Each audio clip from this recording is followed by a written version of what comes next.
নয় নম্বর কবিরা গুনাহ হচ্ছে রাসূলুল্লাহ সাল্লাল্লাহু আলাইহি ওয়াসাল্লাম সম্বন্ধে মিথ্যা কথা বলা। কি কথা বলা? আল্লাহর রাসূলের ব্যাপারে কি বলা? মিথ্যা কথা বলা। রাসূলুল্লাহ সাল্লাল্লাহু আলাইহি ওয়াসাল্লামের ব্যাপারে মিথ্যা কথা বলা এর মানে কি? এর মানে হলো দুইটা। কয়টা? দুই।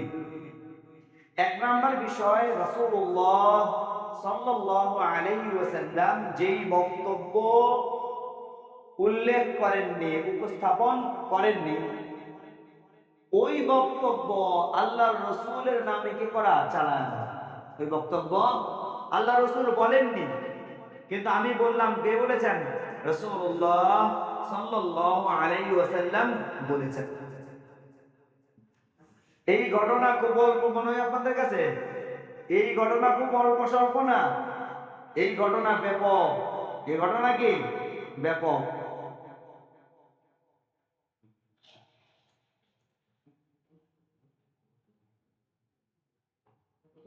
আরেকটা হলো রাসূলুল্লাহ সাল্লাল্লাহু আলাইহি ওয়াসাল্লামের সত্তার ব্যাপারে।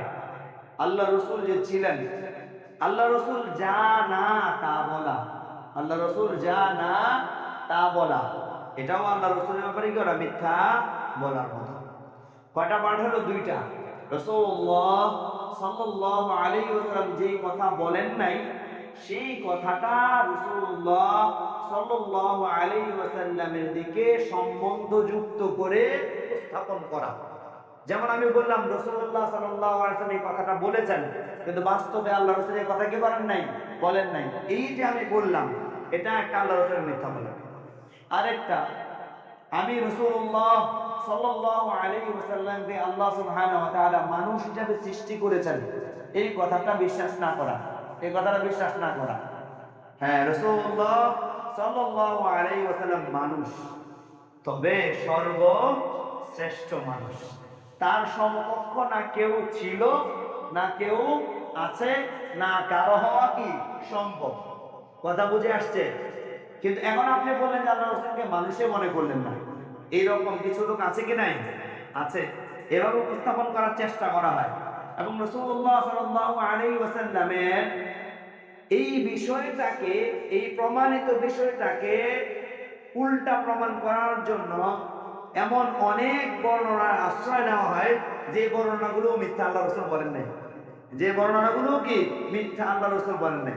আল্লাহ রাসূল যা না সেটা প্রমাণ করা হয়, আল্লাহ রাসূল বলেন নাই এমন কথা আল্লাহ রাসূলের দিকে সম্বন্ধযুক্ত করে। তাহলে গুনাহ কয়টা হলো? দুইটা। আল্লাহ রাসূলের সত্তার ব্যাপারে মিথ্যা বলা হলো, আবার এই মিথ্যা কথাটাকে প্রমাণ করার জন্য আল্লাহ রাসূল বলেন নাই এমন বক্তব্য দ্বারা এটাকে প্রমাণ করা হলো। এইরকম লোক আমাদের সমাজে আছে। এইরকম লোক আমাদের সমাজে কি আছে? এই জন্য রাসূলুল্লাহ সাল্লাল্লাহু আলাইহি ওয়াসাল্লাম সর্বশ্রেষ্ঠ মানব। আল্লাহর রাসূলের সমকক্ষ কেউ নাই, কেউ নাই, না ছিল, না আছে, না হবে। এটা সম্ভব না। আল্লাহ রাসূল সাল্লাল্লাহু আলাইহি ওয়াসাল্লামকে আল্লাহ সুবহানাহু ওয়া তাআলা সর্বশ্রেষ্ঠ করে কি করেছেন? সৃষ্টি করেছেন। বাস, শেষ। এটা বললে আর কোনো কি থাকে না? প্রশ্ন থাকে না। এটা বললে আর কোনো ধরনের কি থাকে না? সমস্যা থাকে না। আল্লাহ বুঝার তৌফিক দান করুন। দুই নম্বরের বিষয় কি যে বললাম, আল্লাহ রাসূল বলে নাই এমন কথা বলা। যেমন একটা কথা, জ্ঞান অর্জন করার জন্য দরকার কোথায় যাও? চীনে যাও, বলা হয় আল হাদিস। আল্লাহ রাসূল বলা হয়েছে এরকম বলা, কিন্তু রাসূলুল্লাহ সাল্লাল্লাহু আলাইহি ওয়াসাল্লাম এই কথা বলেন নাই। রাসূলুল্লাহ সাল্লাল্লাহু আলাইহি ওয়াসাল্লাম থেকে এই কথা বলা কিনা প্রমাণিত না। এরকম একটা না, এরকম আরো অনেকগুলো বিষয় আছে। জানতে হলে পাঠাগারে আমাদের কি আছে? দুইটা বই আছে। এক, দুই। এসব হাদিস নয়, এসব হাদিস নয়, এই নামে দুইটা বই আছে। এক, দুই, দুইটা খণ্ড আছে। নিয়ে পড়তে পারেন, খুব অল্প ছোট ছোট নিয়ে পড়তে পারেন। দেখবেন সমাজে প্রচলিত এরকম অনেক কথা আছে, বলা হয় আল্লাহ রাসূল বলছে, কিন্তু রাসূলুল্লাহ সাল্লাল্লাহু আলাইহি ওয়াসাল্লাম বাস্তবে এই কথা কি করেন নাই? বলেন নাই। ওই বইগুলো যদি আপনারা পড়েন, তাহলে এরকম অনেক অনলাইন বক্তার বক্তব্য থেকে আপনি নিজেকে কি করতে পারবেন? বাঁচাইতে পারবেন, যিনি এরকম অনেক কথা তার বক্তব্যের ভিতরে কি করেন? ঢুকায় দেন। এই জন্য যাদের সুযোগ আছে, যাদের পড়ার কি আছে, আগ্রহ আছে, আমাদের এখানে দুইটা বই আছে। এসব হাদিস নয় নামে দুইটা বই আছে। এই বইগুলো নিয়ে আপনারা সংগ্রহ করতে নিতে পারেন, নিয়ে পড়তে পারেন। পড়ে আবার দিয়ে যাবেন, পড়ে আবার কি করবেন? পাঠাগারে দিয়ে যাবেন। লা ইলাহা ইল্লাল্লাহ। আল্লাহ বুঝার তৌফিক দান করুন। এবার আসেন, যারা এই সমস্ত কাজ করে তাদের ব্যাপারে রাসূলুল্লাহ সাল্লাল্লাহু আলাইহি ওয়াসাল্লাম কি বলেন? قال النبي صلى الله عليه وسلم إن كذبا علي ليس ككذب على غيري। আমার ব্যাপারে মিথ্যা বলা আর অন্যদের ব্যাপারে মিথ্যা বলাকে তোমরা এক পাল্লায় দাঁড় করাও না। আমার ব্যাপারে মিথ্যা বলাটা অনেক বড় গুনাহ, এটার সাথে অন্যদের ব্যাপারে মিথ্যা বলা, অন্য মিথ্যা কি করে না মিলায় ফেলায়ও না। অন্যদের ব্যাপারে মিথ্যা বলার মতো নয় আমার ব্যাপারে মিথ্যা বলাটা। ইন্না কাযিবান আলাইয়া, ইন্না কাযিবান আলাইয়া লাইসা কাযিবিন আলা গায়রি। আমার ব্যাপারে মিথ্যা বলাটা অন্যদের ব্যাপারে মিথ্যা বলার মতো নয়। শুনো, মান কাযাবা আলাইয়া মুতাআমিদান, যেই ব্যক্তি আমার ব্যাপারে জেনে বুঝে ইচ্ছাকৃত কোনো মিথ্যা কথা বলবে, ফালইয়াতাবাওয়া মাকআদাহু মিনান নার, সে যেন জাহান্নামকে নিজের আবাসস্থল বানায় নেয়। সে যেন জাহান্নামকে নিজের আবাসস্থল বানায় নেয়। দেখেন, আল্লাহর রাসূল থেকে হাদিস বর্ণনা করার ক্ষেত্রে সাহাবায়ে কেরাম কতটা সতর্ক ছিলেন। আব্দুল্লাহ ইবনে মাসউদ রাদিয়াল্লাহু তাআলার কাছে একজন ব্যক্তি গেছে হাদিস শোনার জন্য। আব্দুল্লাহ ইবনে মাসউদ রাদিয়াল্লাহু তাআলা বললেন যে ক্বালা রাসূলুল্লাহ সাল্লাল্লাহু আলাইহি ওয়াসাল্লাম, এরপরে বলতেছে লা ক্বালা মিসলা হাদা আও ক্বালা মিসলা হাদা আও ক্বালা মিসলা হাদা। আব্দুল্লাহ মাসউদ পেরেশান হয়ে গেলেন, আল্লাহ রাসূল হয়তো এরকম বলছেন বা এরকম বলছেন বা এরকম বলছেন, এরকম করে আব্দুল্লাহ ইবনে মাসউদ বলতেছেন। তো বলতে গিয়ে আব্দুল্লাহ ইবনে মাসউদ রাদিয়াল্লাহু তাআলার চেহারা পুরো লাল হয়ে গেছে, ভয়ে ওনার শরীর থরথর করে কাঁপতেছিল। তো ওনার ছাত্র এই অবস্থা দেখলো, দেখার পরে তো বলতেছে যে সাহাবায়ে কেরাম আল্লাহ রাসূলের হাদিস বর্ণনা করার ক্ষেত্রে এতটা সতর্ক থাকতেন, এতটা ভয় থাকতেন, আল্লাহর রাসূল যেইভাবে শব্দটা বলছেন ওইভাবেই যেন বলা যায়, এই জন্য তারা সর্বোচ্চ কি করেছেন, চেষ্টা করেছেন। এবং আলহামদুলিল্লাহ রাসূলুল্লাহ সাল্লাল্লাহু আলাইহি ওয়াসাল্লাম থেকে আমাদের পর্যন্ত আল্লাহর রাসূলের হাদিসগুলোর অধিকাংশ হাদিস আল্লাহর রাসূল যেই শব্দে বাক্যে কি করেছেন, উপস্থাপন করেছেন, আমাদের পর্যন্ত ওই শব্দে বাক্যে এসে কি করতে পৌঁছেছে। হ্যাঁ, রাদিয়াল্লাহু আনহুম ওয়া রাদু আন, যে উলামায়ে কেরাম, যে আমাদের আসলাফরা এই দায়িত্বটুকু পালন করছেন, তাদের জন্য দোয়া করা উচিত। আমাদের তাদের জন্য দোয়া করা উচিত, অনেক বেশি দোয়া করা উচিত, অনেক বেশি দোয়া করা উচিত। হ্যাঁ, কিছু হাদিস আছে এরকম যেগুলো রাসূলুল্লাহ সাল্লাল্লাহু আলাইহি ওয়াসাল্লাম যে শব্দ বলেছেন, সাহাবীর ওই শব্দ মনে না থাকার কারণে আল্লাহ রাসূল যেই কথাটা বুঝাইতে চাইছেন ওই কথাটা ওনারা নিজের ভাষায় কি করেছেন, ব্যক্ত করেছেন। এইরকম হাদিসও আছে। তবে এই হাদিসগুলোর ব্যাপারে সমর্থনে অন্যান্য রিওয়ায়াত বর্ণনা আছে। এই জন্য হাদিসের যে সিলসিলা, যে সংরক্ষণ, যে রীতি, পৃথিবীর ইতিহাসে অন্য কারো বক্তব্য এইভাবে সংরক্ষণ করার নজির আর নাই। অথচ আমাদের এই সময় এসে একদল লোক বেড়েছে আহলে কোরআন, একদল লোক বেড়েছে কি আহলে কোরআন। এদেরকে অনলাইনে আপনি সরব পাবেন, এরা হাদিস অস্বীকার করে। কি করে? হাদিস অস্বীকার করে, হাদিসের প্রামাণ্যতাকেই করে অস্বীকার করে। এই অস্বীকার করতে যা দলিল বানায় কি জানেন? আল্লাহ মাফ করুন, এরা দলিল বানায় হইলো বিভিন্ন অনুবাদ গ্রন্থে অনুবাদ করতে গিয়ে যে ভুলটা করছে। হাদিসের শব্দ কিন্তু কি আছে, ঠিক আছে, ওখানে আরবি যেটা আছে ওটা ঠিক আছে, কিন্তু সে তো কি করে, আরবি বুঝে না।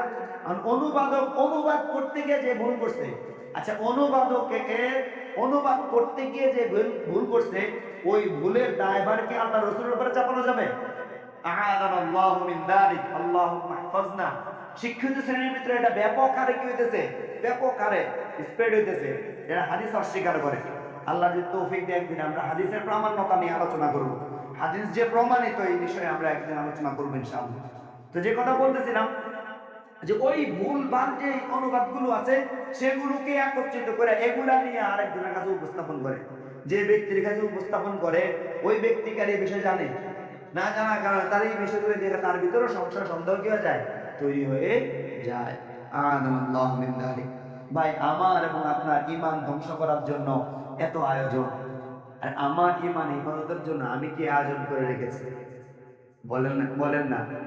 আমার এবং আপনার ইমান ধ্বংস করার জন্য এত আয়োজন, কিন্তু আমার এবং আমার পরিবারের, আমার সমাজের মানুষের ইমান হেফাজতের জন্য আমি কি আয়োজন করেছি? আল্লাহ আকবার কাবীরা। তো বলতেছিলাম, কোন কথায় ছিলাম? কথায় ছিলাম হলো রাসূলুল্লাহ সাল্লাল্লাহু আলাইহি ওয়াসাল্লামের ব্যাপারে মিথ্যা বলা কবিরা গুনাহ। মিথ্যার কয়টা স্তর ছিল? দুইটা বিষয় ছিল।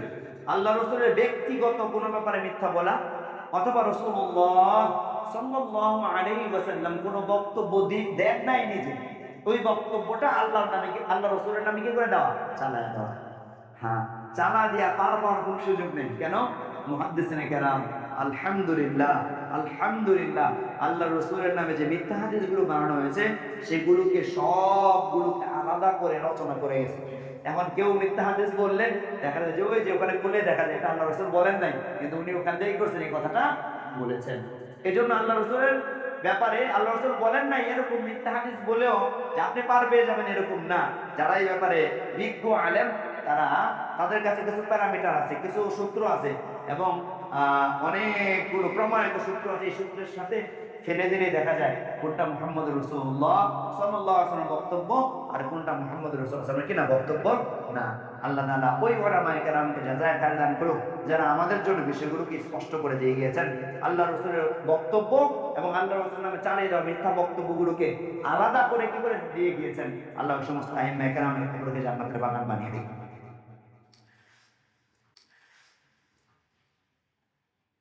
রাসূলুল্লাহ সাল্লাল্লাহু আলাইহি ওয়াসাল্লাম কি বলেন? কামান কাযাবা আলাইয়া বুনিয়া লাহু বাইতুন ফি জাহান্নাম। যে ব্যক্তি আমার ব্যাপারে মিথ্যা বলবে, বুনিয়া লাহু বাইতুন ফি জাহান্নাম, জাহান্নামে তার জন্য একটা ঘর নির্মাণ করা হয়। আল্লাহু আকবার কাবীরা। মান ইয়াকুল আন্নী মা লাম আকুলহু ফালইয়াতাবাওয়া মাকআদাহু মিনান নার। একই রকম বিষয়। আমি যে কথা বলি নাই, কোন ব্যক্তি যদি আমার দিকে সম্বন্ধ করে এই বক্তব্য কি করে বলে, সে যেন জাহান্নামকে নিজের কি বানায় দেয়? আবাসস্থল বানায় নেয়। আল্লাহু আকবার কাবীরা। এখান থেকে আমরা যে জিনিসটা বুঝতে পারলাম সেটা হলো রাসূলুল্লাহ সাল্লাল্লাহু আলাইহি ওয়াসাল্লামের হাদিস বর্ণনার ক্ষেত্রে সতর্ক থাকা খুবই জরুরি। আল্লাহ রাসূল যে হাদিসটা বর্ণনা করতেছি, এই হাদিসটা মুহাম্মদুর রাসূলুল্লাহ সাল্লাল্লাহু আলাইহি ওয়াসাল্লাম থেকে প্রমাণিত কি প্রমাণিত না, এই বিষয়গুলো জেনে নেওয়া খুবই জরুরি।